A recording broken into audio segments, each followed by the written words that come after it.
My name is Colleen McKinney, 34 years old. My stepfather threw me out of his gala in front of 400 people. He called me trash. He said I disgraced the family, and he said it quietly, close to my ear, because he is a man who has never raised his voice in a room where it could cost him anything. I can live with what he said. I cannot live with what my mother did. She was standing 3 feet away, and she nodded. Small, fast, the way you brush lint off a sleeve. I didn't argue. I set my glass down on the nearest table, and I walked to the coat check, and I did not look back at either of them.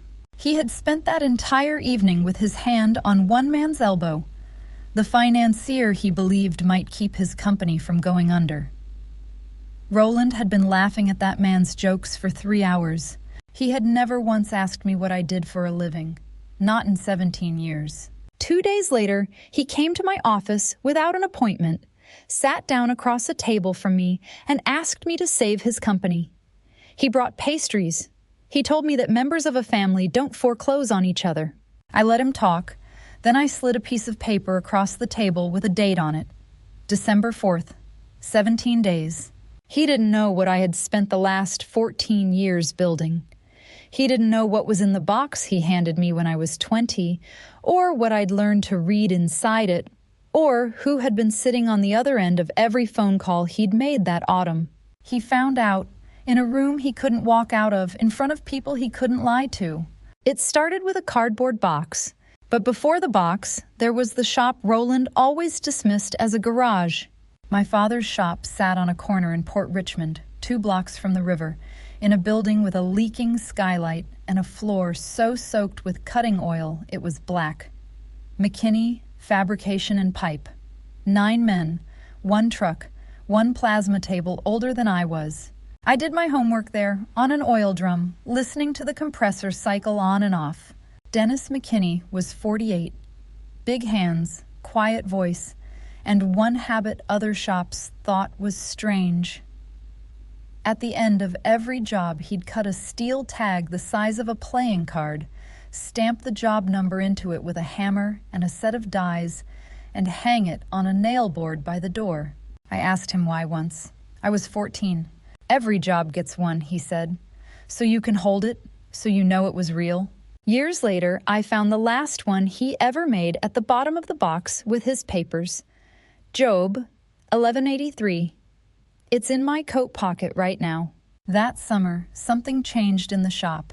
He started staying late. He'd come home after I was already in bed, and I'd hear him in the kitchen, and I'd come down at 1 or 2 in the morning and find him at the table with a legal pad, writing numbers by hand, crossing them out, writing them again.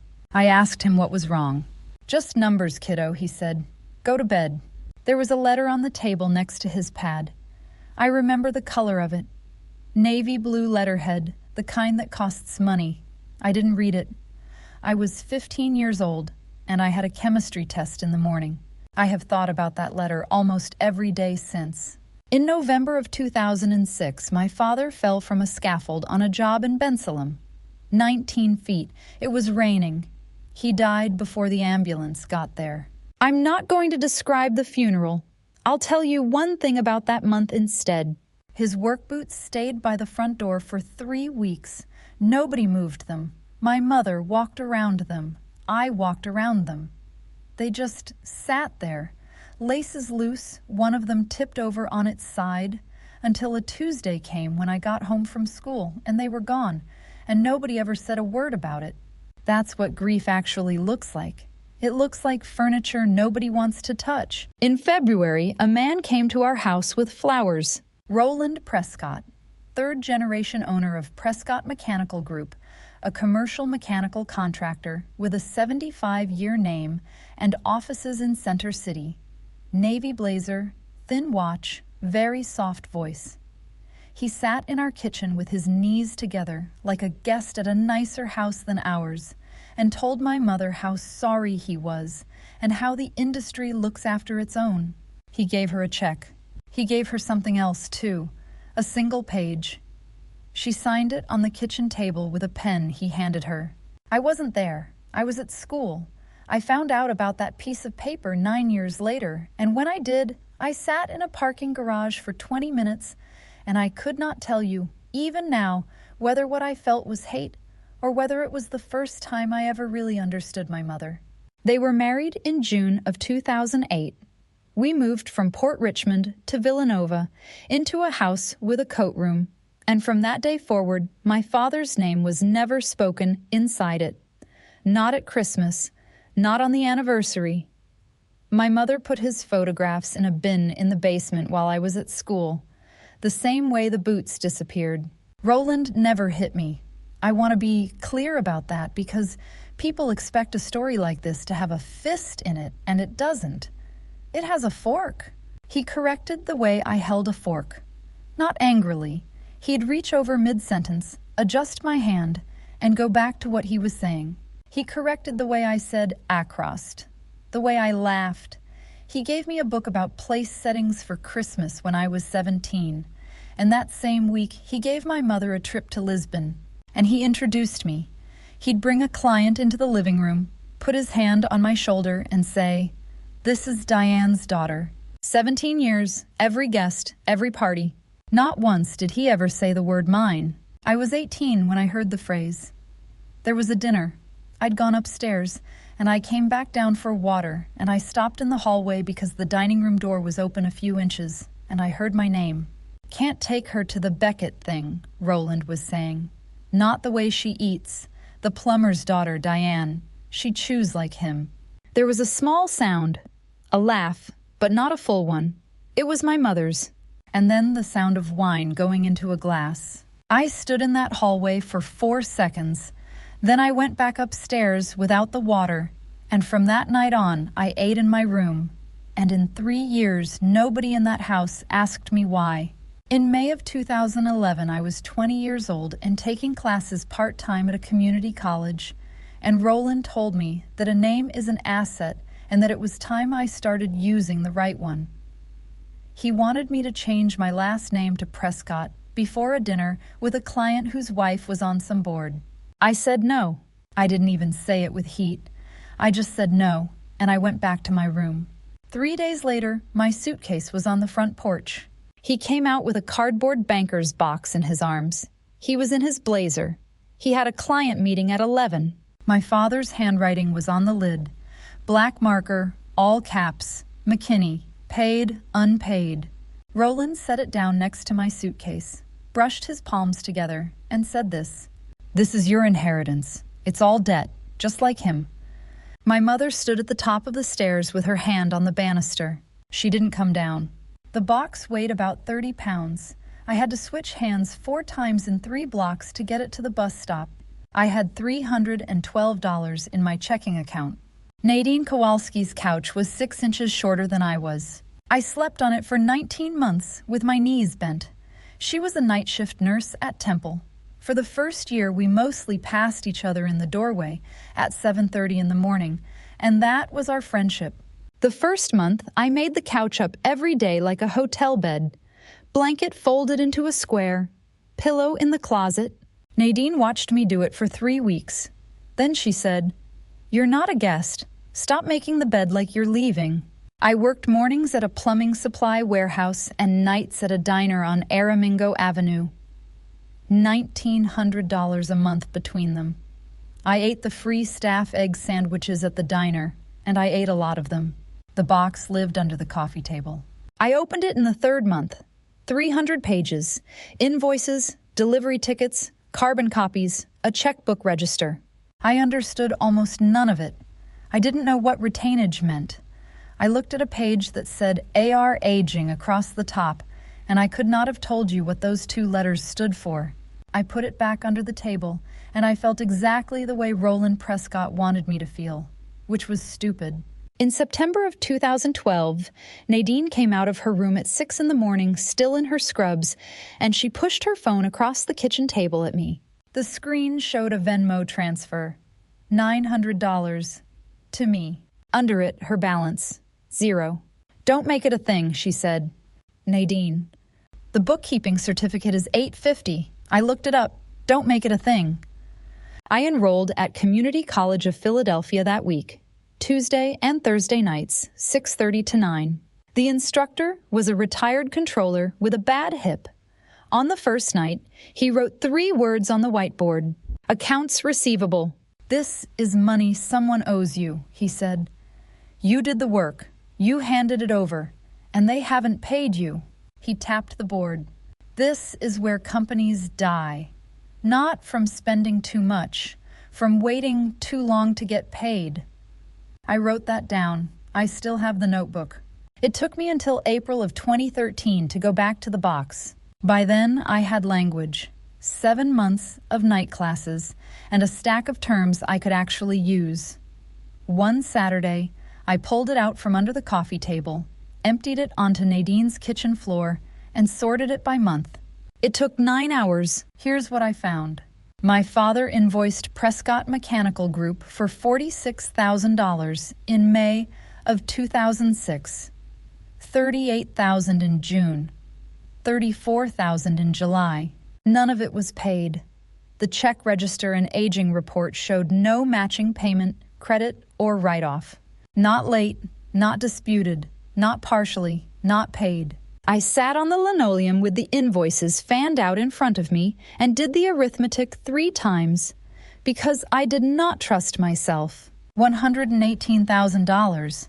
And then the second thing landed, and I stood up so fast I hit my hip on the table edge and knocked a glass into the sink. My father did not owe anyone money. Somebody owed him.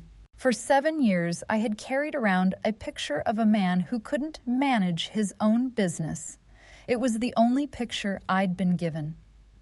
Roland handed it to me on a porch, and my mother stood on a staircase and let him.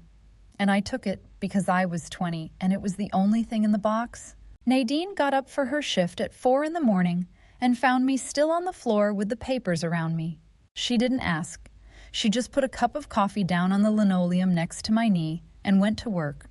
There was one envelope left, stiff, cream-colored, at the bottom of the box under the checkbook register.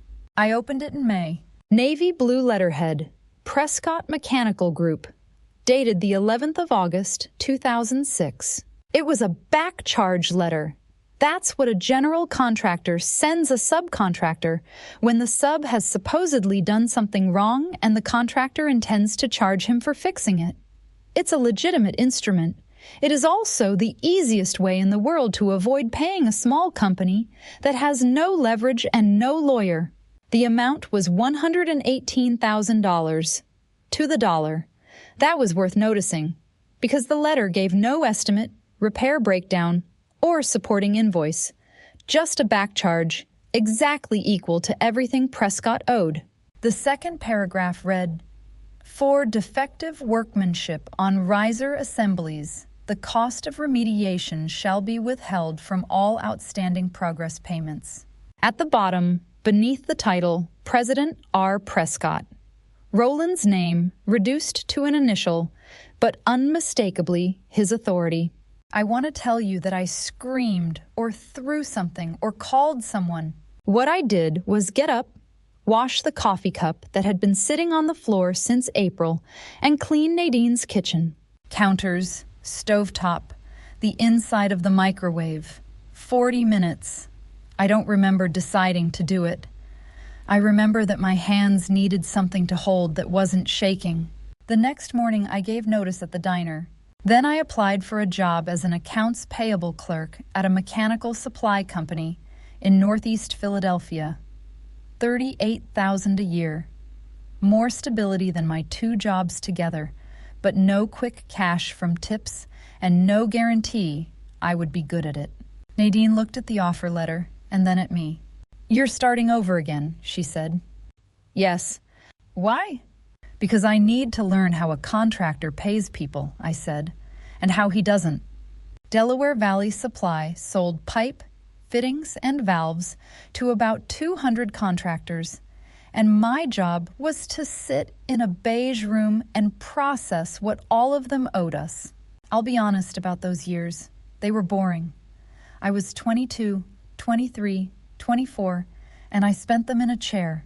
But something happens when you watch 200 companies pay their bills every day for 2 years. You start to see shapes. A contractor who suddenly pays at day 60 instead of day 30 is not disorganized. He is running out of cash, and the ones who die are almost never the ones who look poor. They're the ones with a beautiful office and one job that's eating them alive. I started staying after 5. There was a storage room in the back with 20 years of lien files in it, and I read them the way other people watch television. In 2015, I recovered $310,000 of debt that the company had already written off as uncollectible in 1 quarter. My boss called it luck, but he promoted me anyway. Lien and collections specialist. I called my mother to tell her. The call lasted 2 minutes and 10 seconds. I know because I looked at my phone afterward. She said, "That's nice, honey." Then she said, "Are you still living with that Kowalski girl?" She didn't ask what a lien was. She didn't ask what I'd recovered. She asked whether I was still on a couch, which was the only part of my life she could locate. I said yes, and I said goodbye, and I stood in the parking lot of a pipe warehouse in Northeast Philadelphia, 24 years old, proud of something no one in my family would ever ask me a single question about. Adele Brennan came into my life through a bad lien. We had a claim against an electrical contractor in Bucks County. It was a mess, and the company hired outside counsel, a 58-year-old construction attorney with reading glasses pushed up into gray hair. I gave her a file I'd built myself. Chronology, invoices, delivery confirmations, notice history, indexed. She flipped through 3 pages and stopped. "Who taught you to build a file like this?" "Nobody." She looked at me over the glasses for a long moment. "You didn't read this like a clerk," she said. "You read it like a creditor. Do you know how rare that is?" She wrote something on the back of her card and slid it across the conference table. "When you're done working for a supply company," she said, "call me." In March of 2016, I put the box in the trunk of a borrowed car and drove it to her office. I had been preparing for that meeting for 3 years. She read without saying anything for 40 minutes. Then she took off her glasses. "Your father was owed $118,000, she said. "The back charge is garbage. It's the same number as the receivable, which means it wasn't a repair estimate. It was a plug. A judge would have seen through it in an hour." "Okay," I said. My heart was going. "So what do we... Did anyone sign anything after he died?" I stopped. "I don't know," I said. "I was 16. She turned to her computer. It took her 11 minutes. She turned the monitor around. A release. 1 page. Prescott Mechanical Group and the estate of Dennis F. McKinney. All claims, known and unknown, forever discharged. Dated February 14th, 2007. Consideration, $15,000. Signature, Diane McKinney. I looked at my mother's handwriting on a screen in a law office and felt the room tilt about 4 degrees. She didn't know what she was signing, I said. "That may not be enough." She had just buried Colleen. Adele's voice didn't get louder. It got flatter, which was worse. "I believe you, but she appears to have had authority. She signed the release and she deposited the consideration. And even if we could challenge the release, the ordinary deadline for the contract claim expired in 2010, and any fraud theory would face serious time bar problems too. You were 19 years old." She put her glasses back on. "There is no viable case I can responsibly file now. The law closed the practical door before you were old enough to vote." I said thank you, which is an insane thing to say, and I stood up and I went to the elevator. I hit the button for the parking level instead of the lobby. I didn't have a car in that building. I'd taken the bus, but the elevator took me down to P2 anyway, and the doors opened onto a concrete garage full of other people's cars, and I sat down on a curb by a stairwell, and I stayed there for 20 minutes. Then I went back up. Adele was still at her desk. She looked up and didn't say anything, which I appreciated. "You said a judge would see through the back charge in an hour," I said. "Yes, but I can't sue him." "No." I stood in the doorway of her office and I asked her the question that reorganized the rest of my life. If I can't sue a company like his, I said, can I buy its debt? Adele Brennan put her pen down. Yes, she said slowly. People do that. It's a whole industry. Then that's what I'm going to learn. Keystone Special Assets was 9 people in a converted row house on 12th Street.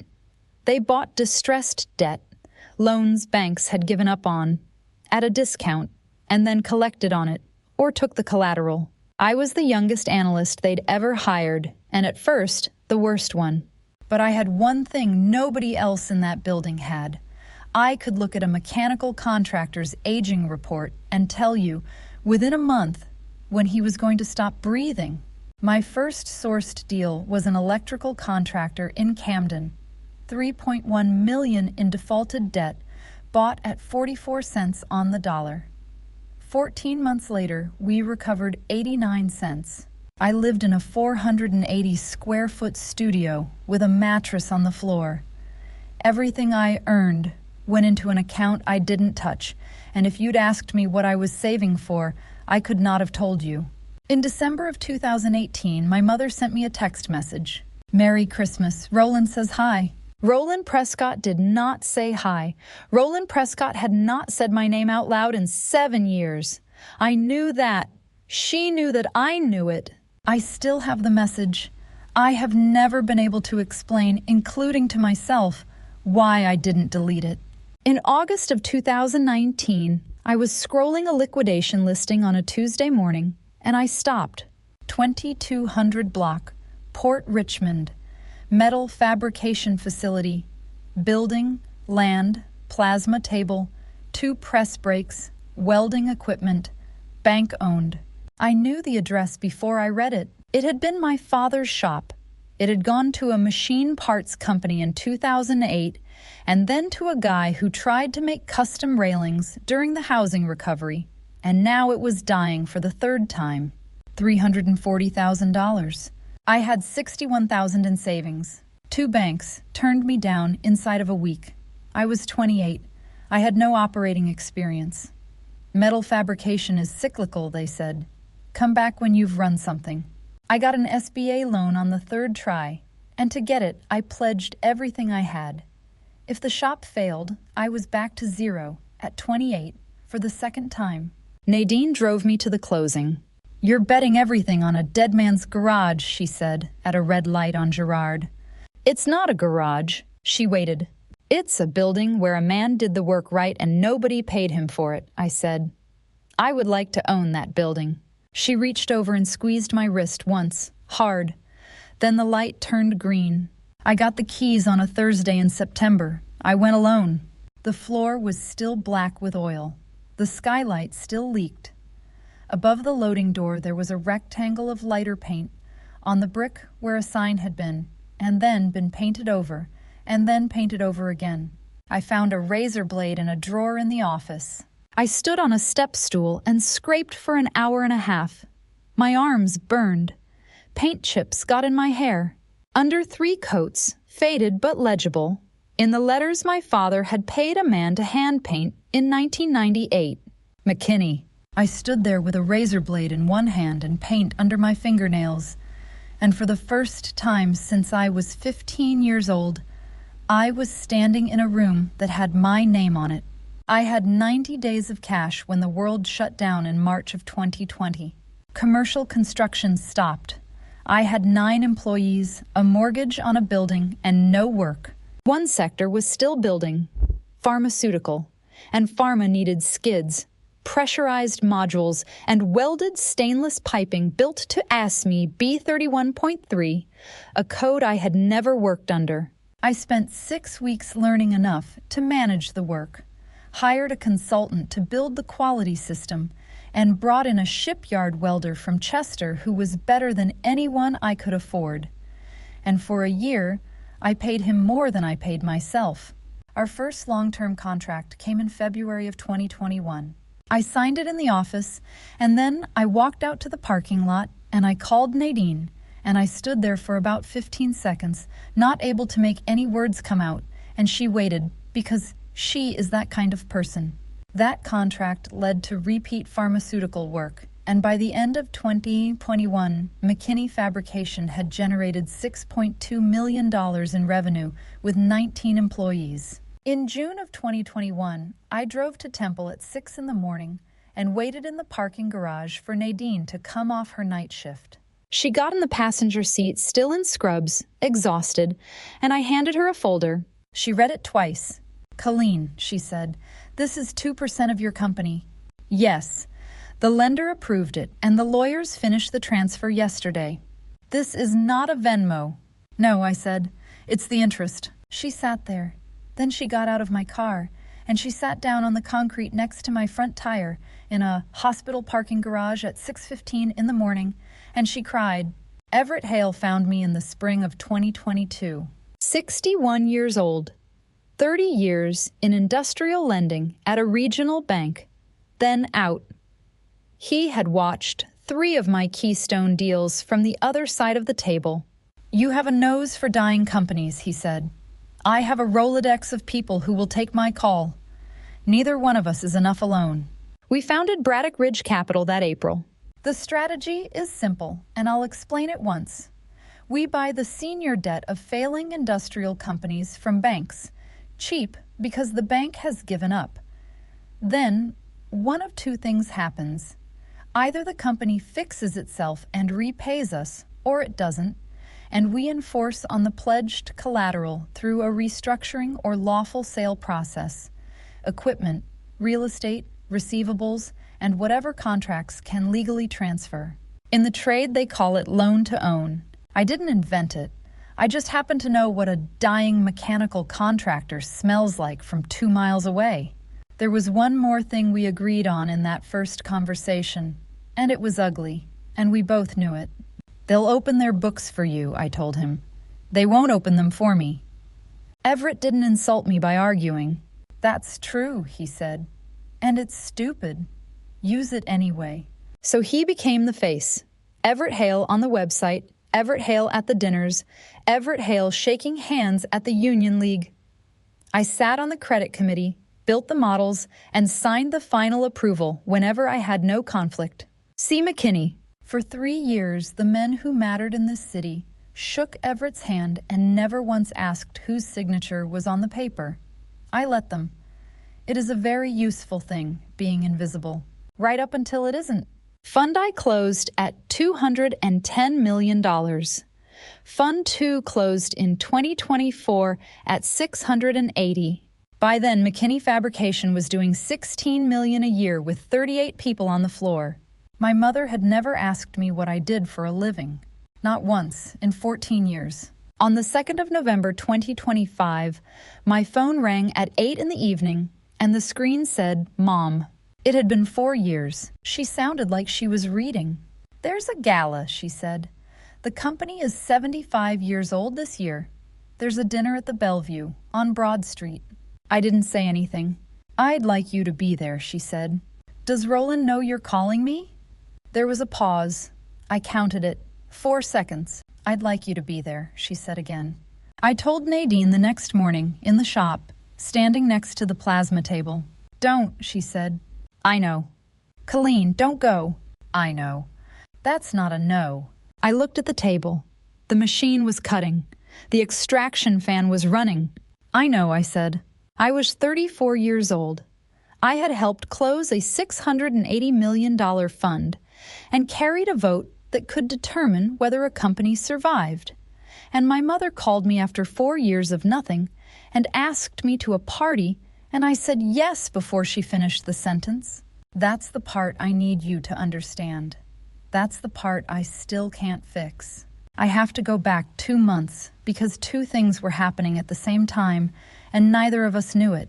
On the 8th of September, an analyst named Garrett Voss put a pipeline memo on my desk at 8:40 in the morning. 28 years old, good instincts, no idea what he was doing. The first line said, "Prescott Mechanical Group, Senior Secured Term Loan. Face, 19.4 millimeters. Indicative, 58. 58 cents on the dollar. That's what the bank was asking. That's what a bank asks for a loan it has stopped believing in." I read it twice. I said, "Thanks, Garrett." Then I walked out into the hallway and stood by the window for 8 minutes. He told someone later he thought I was on a call. I called Adele before I called anyone else. Do I have to disclose it? You know you do. I know. And Colleen. She waited a beat. That's not the hard part.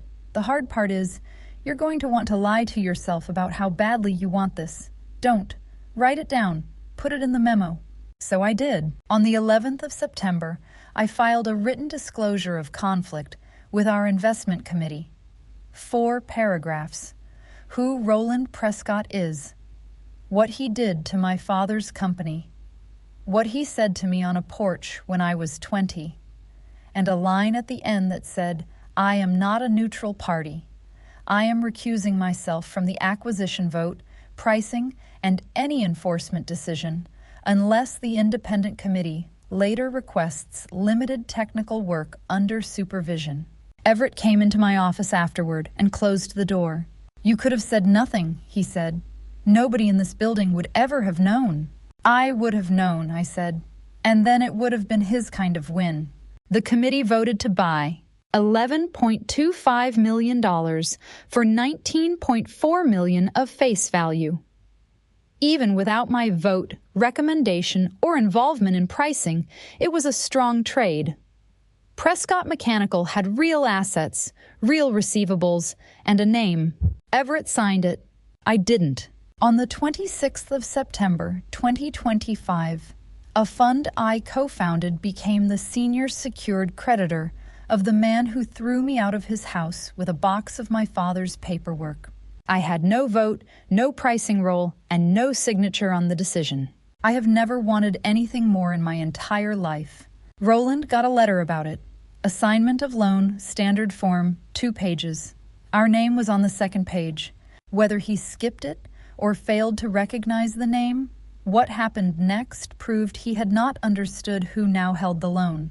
In October, Roland Prescott began courting Braddock Ridge Capital for rescue equity. He met Everett 3 times. Lunch at the Union League, coffee, then a 2-hour meeting where he laid out a plan to save his company. He was asking his own creditor for money. He had no idea. Because I was the only person at the firm who understood mechanical contractors from the inside, the independent committee asked me to conduct a limited operational review under Everett's supervision. The data room opened to me on the 6th of October, with every finding routed back through the committee. I'll tell you what I found plainly because the rest of this depends on it.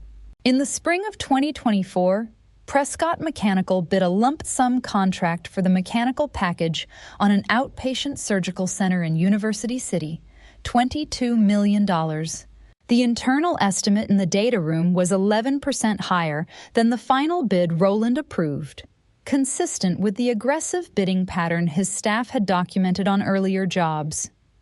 You buy the job, then you make it back in change orders. It works until it doesn't. By March of 2025, the job was $6 million over cost. So he began withholding large payments from selected subcontractors. He did not negotiate the claims in good faith. He sent back charge letters instead.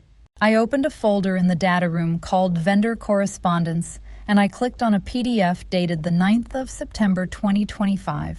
Prescott Mechanical Group, Navy letterhead, addressed to Hoyt Sheet Metal, 16 employees, Northeast Philadelphia. Back charge, $92,000. The second paragraph read, Gearsucker Sagurburiyasant. For defective workmanship on riser assemblies, the cost of remediation shall be withheld from all outstanding progress payments. I knew that sentence. I knew it in my body before I knew it in my head. I drove home. I pulled the box out from under my bed. I found the cream envelope. And I put them side by side on my kitchen table, August 2006 and September 2025. The same paragraph, the same phrasing, the same comma splice in the 3rd line, and the same typo, riser assemblies, both of them, 19 years apart. Someone at Prescott had reused the same template under Roland's authority without even correcting the old typo. He had helped break my father's company with a template, and 19 years later, Prescott was still using the same language to break someone else's. That's not evil. Evil would have been easier to look at. That's a man who never once considered that any of the people he did it to would be able to read. 4 subcontractors walked off the job, while a 5th stayed long enough to finish its scope but filed a lien for unpaid work. By June, the 5 claims totaled roughly $2.1 million against the property. The owner began withholding progress payments. The lender excluded disputed receivables from the borrowing base, and Prescott breached the covenants supporting its loan. That was how a $19.4 million loan ended up on my desk at 58 cents on the dollar. Nobody did this to Roland Prescott. He did it to himself with a document he'd been using since before I could drive. I went to see Wendell Hoyt at the end of October. The committee had authorized vendor interviews. I identified myself as conducting diligence for Prescott's secured lender, which was accurate, but I did not disclose my personal history with Roland. When I got to his yard, he was standing next to his plasma cutter with a broker, selling it. 57 years old, big hands. 16 guys, he said. I got 11 left. Prescott says I did the risers wrong. He looked at the machine. I've been doing risers for 31 years. He wasn't angry. That's the part I couldn't get past. He was confused. He said it the exact same way my father used to say things at 1 a.m. at a kitchen table with a legal pad. Not furious, baffled. Like a man who still believed that doing the work right was supposed to mean something. I sat in my car in his yard for a while with my hands on the wheel. Then I drove back to the office and finished the diligence memo. The Bellevue is an old hotel on Broad Street with a marble staircase people take photographs on. I got there at 8. 400 people, 75 years of Prescott Mechanical Group in gold on a banner. I don't drink at events where I can be asked to leave. I had a glass of water. Roland worked the room for 3 hours, and mostly he worked one man. Everett Hale. Silver hair, gray suit, a glass of white wine he never finished. I counted 4 times that Roland touched his elbow. He laughed at things that were not jokes. At one point, he put a hand flat on Everett's back and steered him toward a table of board members like he was presenting a prize. Everett saw me across the room. He gave me nothing, not a nod, not a flicker. My mother stood near the head table in a green dress. She looked 17 years into a life that had a coat room in it. Roland saw me at 9:40. His face went flat, the way a screen goes flat when the power's cut. And he crossed that ballroom fast, and he did not slow down. And he came right up to my shoulder and put his mouth next to my ear, because he is a careful man in rooms full of money. Trash like you disgraces the family, he said. Get out before someone asks who you are. I looked at my mother. She was watching. She had heard it. She was 3 feet away. And she nodded. Small, fast, once. I set my glass of water down on the nearest table. I didn't spill it. My hands were completely steady, and that surprised me more than anything he said. I turned around and I walked toward the doors, and behind me I heard glass touch wood. Everett Hale had set his wine down on the bar. The loan assignment was already a matter of record by then, even if Roland had failed to understand it. Mr. Prescott, he said, without raising his voice, you have just thrown out the co-founder and credit committee member of Braddock Ridge Capital. Our fund holds your senior debt, all $19.4 million of it, and she is the person our committee relies on to understand whether your company can be saved. I did not turn around. I have replayed that moment more times than I can count, and people always assume it was the moment I won. I went down the marble staircase, and I went into the women's restroom on the mezzanine, and I was sick. I sat on the floor of a hotel bathroom in a black dress, and I was 15 years old again, in a kitchen, watching a man cross out numbers at 2 a.m. and tell me it was nothing. Everett called me the next day and apologized. He wasn't sorry, and I have never told him that I'm glad. He showed up at our office on the 17th of November at 10 in the morning without an appointment. He brought pastries from a bakery in Villanova. He was wearing the navy blazer. He sat down across the conference table and started with an apology, in the way men like him apologize. "I said something unkind," he said. "I'd had 3 glasses of wine. That is not who I am." I didn't respond. He took the silence as permission and laid out his proposal. 24-month unconditional extension on the debt. $4 million of new equity from our fund. And, in exchange, he leaned forward here. In exchange, a seat on his board for me, and the right to use the Prescott name. "You are not a lender to this family," he said. "You are a member of it, and members don't foreclose on each other." He straightened his cuff. "Your mother has been under a great deal of strain." I looked at the clock on the wall behind him. 7 minutes, I said. "I'm sorry?" "That's how long you have been in a room alone with me. It's the longest we've ever done." He blinked. I slid a single page across the table. Forbearance agreement. The one the bank had signed before they sold us the paper. The one we had inherited. The one that had a date on it. "Our forbearance expires on the 4th of December, I said. 17 days. Bring the committee a viable plan, Mr. Prescott, or we begin enforcing on the collateral." He stood up. He buttoned the blazer.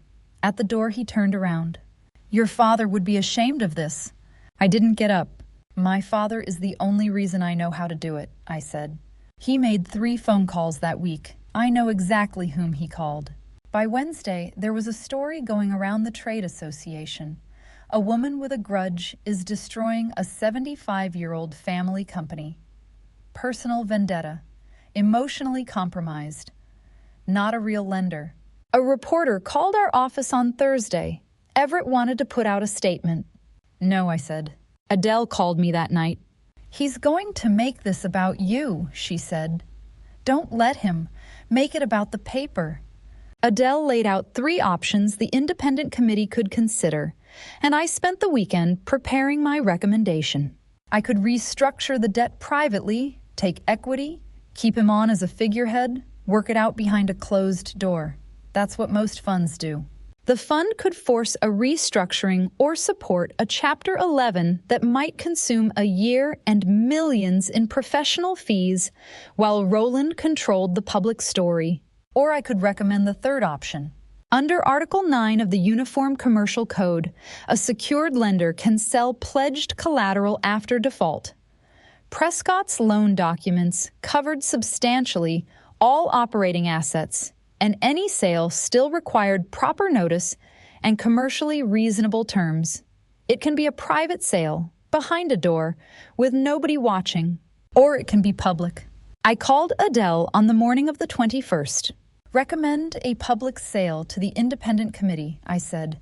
"Full notice, real marketing, and invitations to every lien claimant." There was a pause on the line. "You understand that a private sale probably nets the fund more money," she said. "A public process gives those bidders notice and tests the market instead of assuming a private buyer will pay more." "Colleen, it may improve recovery," I said, "and it makes the market test visible. Both things matter." She was quiet. "He spent 17 years making sure I was never in the room," I said. "If the committee approves a public sale, I want it conducted in a room no interested party is kept out of." The next 9 days went like this. The independent committee reviewed Adele's analysis, approved the public sale strategy without my vote, and documented why it was commercially reasonable. Notification of disposition of collateral, drafted, served, certified, every party of record. Notice published in the Philadelphia Business Journal and in the trade paper whose reporter had called us. Adele sent notice to all 5 lien claimants and invited them to attend because their interests could be affected. Every one of them confirmed. Wendell Hoyt confirmed on a Tuesday. Our committee approved a credit bid up to $12.5 million. A secured creditor can credit bid against the debt it is already owed. though the fund still had to reserve cash for sale costs, priority claims, and the transition. I did not invite my mother. And here is the thing I did not know on the 3rd of December, sitting on the floor of my shop at 11 at night with the box open in front of me. He had put together $9.8 million through a shell company and 2 silent partners from the golf club. And he believed, with total confidence, the way he had believed everything his whole life, that no one else would bid, because who would want a dying mechanical contractor with $2 million of liens on it? I learned afterward that he was coming to buy his own company back through the shell entity. He entered that auction certain he would win. I took the steel tag out of the box. Job 1183, hammered into the metal by a man with big hands. I put it in my coat pocket. This is your inheritance. It's all debt, just like him. He was right about one thing. It was all debt. He just never once considered which direction it ran. The sale was held at 10 o'clock in the morning on the 4th of December in a conference room on the 11th floor of Adele's firm on Market Street. Roland arrived 20 minutes early, navy blazer. He shook the reporter's hand on his way in. Then he looked at the room, and I watched his face go flat for the second time in 3 weeks. The first 2 rows were the lien claimants. 5 small companies. Sheet metal, insulation, controls. Wendell Hoyt sat in the middle of the front row with his hands on his knees. He did not look at Roland. He looked straight ahead. Behind them, 14 of Roland's own employees had taken the morning off to come. 2 of them had worked for Prescott Mechanical more than 20 years. The reporter was against the wall. Everett was in the back. And in the last row, by the door, in a good coat, was my mother. Nobody from Braddock Ridge had invited her. I learned later that Roland had told her where the sale would be. Adele Brennan stood at the front with a folder. I came in last. I was carrying a cardboard banker's box with my father's handwriting on the lid. I set it on the table in front of me. I did not open it. Roland looked at the box, and I watched him recognize it. I watched the whole thing move across his face before Adele had said a single word. Adele read the notice. Article 9, Commercially Reasonable Disposition, Recorded Proceeding, Terms of Sale. We'll open the floor. Roland's attorney stood. $9.8 million. Adele wrote it down. Any other bids? Everett said nothing. He looked at me. I spoke for the first time in that room. Braddock Ridge Capital Credit bids $12.5 million, I said, against a face amount of 19.4. Roland stood up, and for the first time in his life, in a room with people in it, he lost his voice. This is personal, he said, and it came out loud, and it came out ugly, and every person in that room heard exactly what he was. She's doing this because of a grudge. Ask her what her name was before. Mr. Prescott. Adele did not look up from her page. The bid is on the record. Do you wish to raise? He stood there. He didn't have another dollar. He'd brought $9.8 million to a room, and he'd walked in believing it was more than enough, because that is what he had always believed about everything he brought into a room. Adele waited 11 seconds. Then she closed the folder. The bid is accepted, subject to the closing documents. Nobody clapped. I want you to understand that.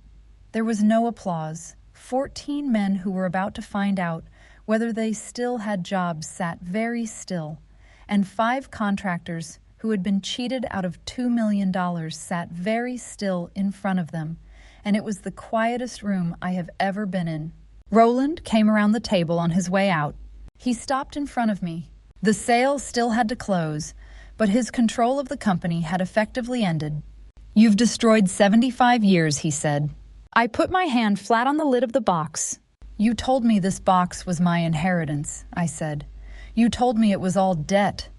He looked at my hand. You were right, I said. I just read it more carefully than you did. He left, and then I turned my back on him permanently, and I said the only thing I had actually come to that room to say. Adele, the committee approved a closing reserve to pay all 5 lien claimants in full. 2 $1.1 million. No discount and no delay once the sale closes. Adele nodded. The reserve was already part of the committee-approved closing plan. In the front row, Wendell Hoyt turned his head. He didn't understand. His lawyer leaned over and explained it to him, and he still didn't understand. And he stood up halfway out of his chair, and he said, "Why?" Everybody in that room was looking at me. "Because 19 years ago," I said, "a man who did the risers right didn't get paid, and he sat at a kitchen table at 2 a.m. trying to fix a number that was never wrong in the first place, and then he died, and nobody ever wrote him a check." Hoyt sat back down slowly. "I made sure this fund would not do that to you," I said. "There was one more thing." "For the record," I said, looking toward the reporter, "Mr. Prescott will not be retained after closing because he ran a $60 million company into default by withholding payment from the people who built it. The transition committee approved that decision based on his management record, not what he said to me at the Bellevue." I looked up. The last row was empty. My mother had gone. The room emptied in 20 minutes. Adele stayed for the paperwork, and then she left too, and somebody turned off half the lights. I sat in that conference room by myself for 40 minutes with a cardboard box. I took out the steel tag I'd put in my coat pocket the night before and set it on the polished table. Job 1183. Nobody from my family came back into that room looking for me. That had always been the point. I had stopped waiting for them to come. I had built something without their rescue. My mother came to the shop the next afternoon. She stood in the doorway of a metal fabrication facility in Port Richmond in a wool coat that cost more than my first car, in a building that smelled like cutting oil and hot steel, and she waited for me to come to her. I finished what I was doing, then I wiped my hands on a rag and I walked over. She started the way she always starts, which is with the accusation folded up inside a question. "Roland is 63 years old," she said. "He has nothing now. Do you understand what you've done?" I didn't answer that. I went into the office and I came back with a single sheet of paper, and I put it down on top of an oil drum between us. "Don't read the words," I said. "Just read the number." She looked at it. I watched her find the date first. February 14th, 2007. And then she found her own signature. And then she found the number. $15,000. Her face came apart. She didn't deny it. That's the thing. I had spent 9 years building a wall for the moment she would deny it, and she just didn't. "I had 3 months," she said. 3 months of mortgage in the account. That's all there was. You were 16 years old and I had 3 months. Her hands were shaking. "He came to the house and he was so kind. And I signed what he put in front of me. And I have never, not one single day, Colleen, I have never let myself think about what I signed." I let the silence sit. Mom," I said, "signing that was a mistake." She looked up fast, and I saw something start in her face, and I killed it. "One signature may have been a mistake," I said. I put my hand on the paper.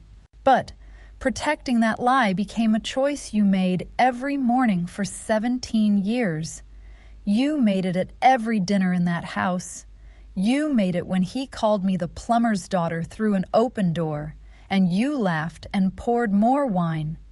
You made it again 3 weeks ago in a ballroom on Broad Street when you nodded." She sat down on the oil drum, and then she said the thing that explains all of it, and it came out of her very quietly, and it was the truest thing she has ever said to me. "I know what he is," she said. "I've always known what he is." She was looking at the floor. "I just needed him to be right about Dennis." She pressed the heel of her hand against her eye. "Because if he wasn't right about Dennis, then what was I? I stood there in my father's shop and I let that be true. 17 years. That's what it was. She hadn't been protecting Roland. She'd been protecting the story that let her live in that house. "I'm not going to cut you off," I said finally. "I'm not doing that. The door isn't locked." She looked up. "But you're going to have to knock," I said. "And when you knock, you're going to say his name. Out loud. To me. Dennis McKinney." Her lips moved. You haven't said it since 2008, I said. I've counted. She opened her mouth. She tried. I watched her try. Her jaw moved and her throat moved, and she got as far as the first sound. Nothing came out. She stood in my father's shop for another minute, in a very good coat, with her mouth open. Then she left. I didn't follow her out. I went back to the floor, and I finished watching the weld I'd been watching when she came in.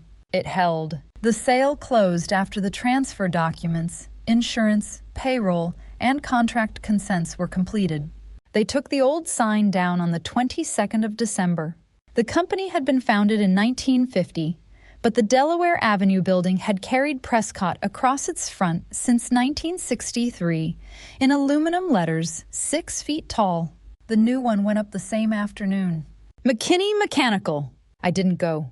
Garrett sent me a photograph of it around 2 in the afternoon, and I looked at it for about 4 seconds, and then I put my phone in my pocket. I didn't need to be there. That's the difference between winning something and being finished with it. We had the holiday party at the shop that night. Not a ballroom. The shop floor, swept, with the plasma table covered in a tablecloth and string lights run along the crane rail. 38 people and their families. Kids running between the press breaks. Nadine came straight from a night shift, still in scrubs, and fell asleep in the office chair around 9. Wendell Hoyt showed up with a case of beer under his arm, shook my hand twice, and could not manage a full sentence either time.